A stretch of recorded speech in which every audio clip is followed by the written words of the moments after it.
President Trump has no understanding of economics and statecraft, that he has damaged the relationship between India and the United States, that he has pushed India closer to Russia and China. Modi is smart. Modi is playing his cards, and he's reminding the US that he has a choice. Look, I don't know why anyone would take anything that Navarro says seriously. This is the guy that is alleged to have made up quotes in a book. This is not Modi's war. This is Putin's war. India is a super, super important player in the 21st century. It's only going to get more powerful. Ed, thank you so much for talking today, and I really appreciate your time. If you could just introduce yourself, your full name, please, and how you want us to designate you. Sure thing. So my name is Ed Price, and I'm an independent analyst who also teaches at NYU. Great. I don't know if you've seen the remarks from the Oval Office today. When asked about removing tariffs on India today, President Trump stated that we get along very well with India, but at the same time, he did make references to the tariffs that are imposed in India on U.S. companies. Now, how should this seemingly contradicting messaging be interpreted? And what does this trajectory of this relationship from its origins to the present moment reveal about the underlying tensions? Well, thanks for having me on. I used to think that President Donald Trump had a very poor understanding of economics and statecraft. And I realize now that that was wrong. And in fact, President Trump has no understanding of economics and statecraft. That is the only conclusion that I can draw, given the way that he's behaving towards India. Now, there is some case in a sort of good old-fashioned great power competition to have China and the USA go at it against each other. There's some case for Russia and the USA to go at it against each other. It's one of our national hobbies. It's one of their national hobbies. But there is absolutely no reason, particularly in the current moment, to have the United States and India clash like this. It wasn't necessary, and it was entirely the doing of the US side. Yes, India does place tariffs on items. I mean, by the way, so do we now. But the point is that India has a developing economy. So the entire conception of the post-war order was that those economies that were developing rather than developed would get the ability to put a higher tariff on goods. So I really don't know what he's talking about. I think that he has damaged the relationship between India and the United States. And it seems to me that he either does not understand the US national interest or is actively working against it, which is mind-blowing.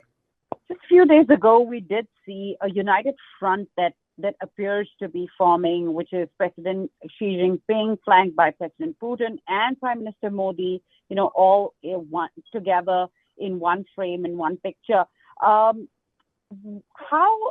has President Trump's tariff strategy really backfired and strengthened the alliance that the United States has sought to counter over these years? Yes, I don't know that President Donald Trump has sought to counter anyone effectively. He seems to give Vladimir Putin whatever he wants. He doesn't really seem to be able to hold the line in his tariff war with President Xi Jinping. But yes, it does seem that he has pushed India closer to Russia and China. I would just put a little word of warning on that, though. It comes with a health warning, because it is not the case that India, China, and Russia are the best of friends. I mean, this is an outsider speaking. I'm a Westerner and a US citizen. But it's pretty obvious with reference to history, as you just mentioned, that the Chinese and the Russians have a long-term complaint with each other. If I was Moscow, I'd be most worried about Siberia rather than Ukraine, to be honest with you.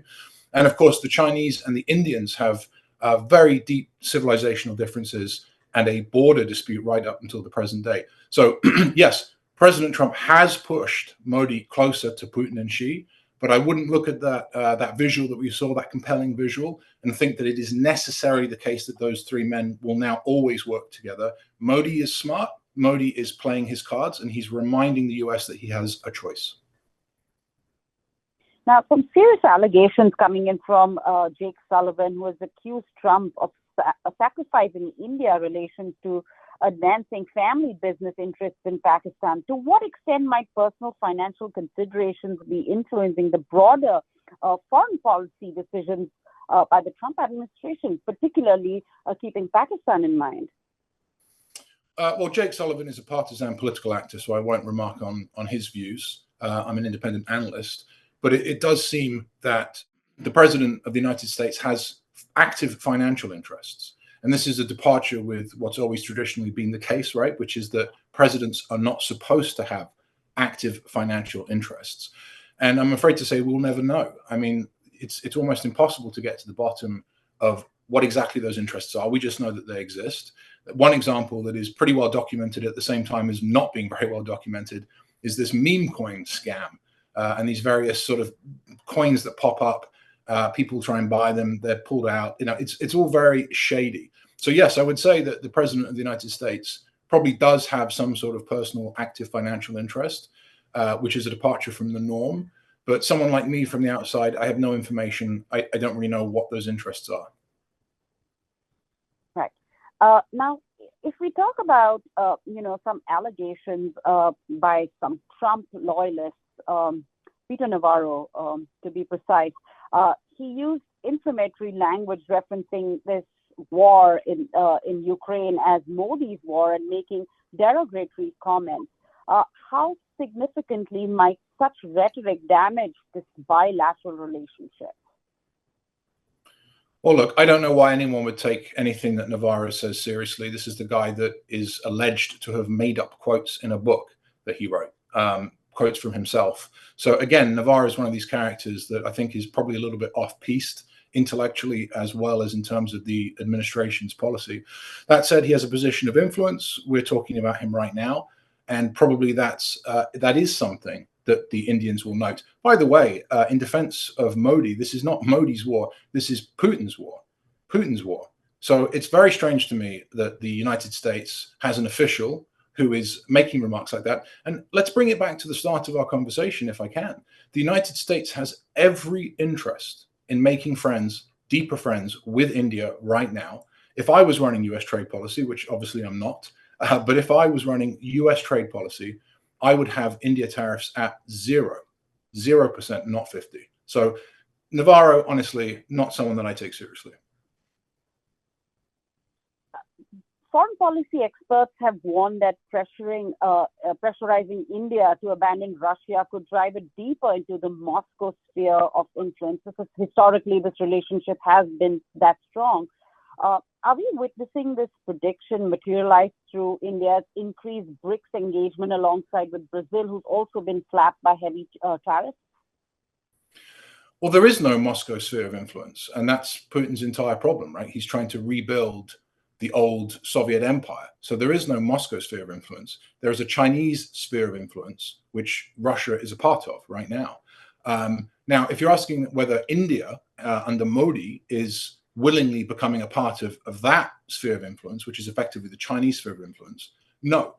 Let's just go back and remember our Indian history to some degree. India is an independently minded sovereign with its own civilization. It makes its own choices. It, of course, basically led the non-aligned movement during the Cold War. So there's no way that India is going to permanently put its feet one side or other of a line, and especially not when it looks at what's happened to Russia, which is essentially a form of economic conquest by China. So my personal interpretation is that Modi's being pretty smart. He is reminding the Americans, he's reminding people like me that he has options, but he's not fully embraced China and Russia and is not attending the military parade, for example.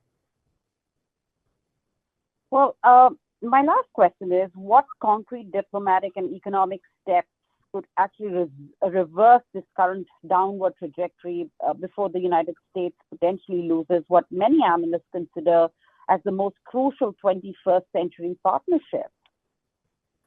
I consider it the most crucial 21st century partnership. The partnership between India and the United States will effectively decide what happens between China and Russia. I've put this a different way before, which is to say that India has the deciding vote in the 21st century.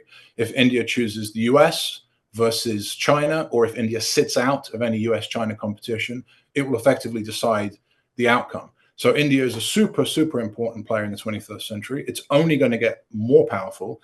And like I say, I can't for the life of me understand why the president of the United States, in a confrontation with China, in a war, if you think about it, with Russia, would deign to put 50% tariffs on India. So I think the number one thing that we could do of two is remove that 50% tariff and get it down to something far more reasonable. I suggest 0%. And the second thing we can do is apologize.